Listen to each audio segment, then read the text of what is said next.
Caoimhghín, Cathaoirleach. I would like to, at the outset, thank the Minister for Justice and Equality, Deputy Charlie Flanagan, and other colleagues who have made the effort to attend here this afternoon to discuss the committee's report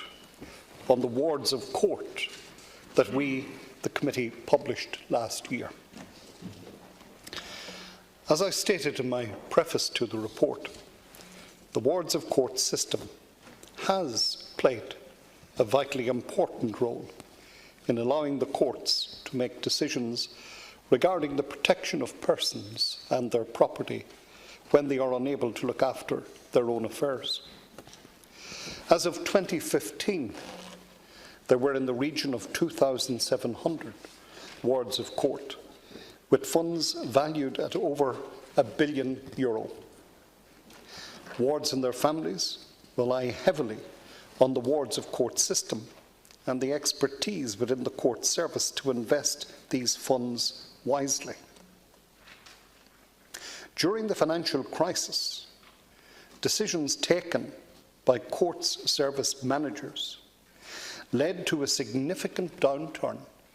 in the value of the funds of a not insignificant number of wards of court. We were advised that some lost their entire funds and were left to depend on social welfare payments. In examining this issue, the Committee on Justice and Equality set out to understand how the loss of funds had transpired, funds that are vital to maintain the accommodation, care and quality of life needs of some of the most vulnerable people in our society, and to make recommendations as to how, insofar as is possible, the situation might be remedied. In October 2017,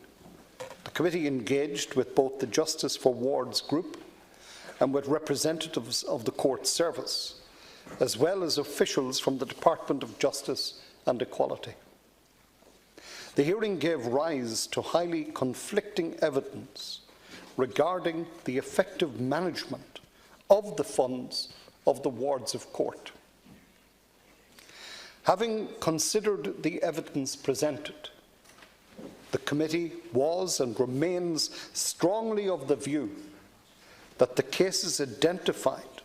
by the Justice for Wards group, where funds have been significantly depleted, should be subject to a comprehensive and completely independent audit that would engage with the representative family members of those so affected. Equally, a more involved relationship is needed between parents and guardians and the court service, and the committee is of the view that an independent review of the court's service's disposition towards and engagement with parents and guardians of wards should be undertaken. Representatives of wards of court recounted their experiences, speaking of an invisible but real wall around the court service and the Office of the General Solicitor for Minors and Wards of Court, with no accountability and no transparency, most often only silence. When one checks out the mission and functions of the court service, there is nothing that suggests that this entity is geared towards managing, let alone responsibly manage, an investment portfolio valued at over €1 billion, nor, in the experience of the aggrieved families, has there ever been any demonstration of empathy with their and their loved ones' situation. The functions listed are, and I cite, to manage the courts, to provide support services for the judges, to provide information on the court system to the public, to provide, manage and maintain court buildings, and to provide facilities for users of the courts. Nothing there to give any comfort to or assuage the fears of those who have been grievously ill-served by the wardship system. The withholding of information, including account details, has rightly vexed these families. The committee also recommends that in the cases where the funds for award of court are depleted, the remaining portion of the funds should be disregarded for assessment of medical card entitlement and other state benefits. Contingency plans for essential needs, such as health care and accommodation, should be set in train for individuals that are identified as particularly at risk. While the committee commends the extensive work undertaken in 2018 to advance the implementation of a decision support service as introduced by the Assisted Decision-Making Capacity Act of 2015, we continue to urge the government to provide the resources necessary to ensure that the decision support service is fully operational as soon as possible. And that, quite frankly, translates into now, next week, next month, but very definitely not next year, and certainly not by end of 2020. With it projected for the 3 years to having existing wards transferred to the new DS service and the abolition of the wards of court system, such a time frame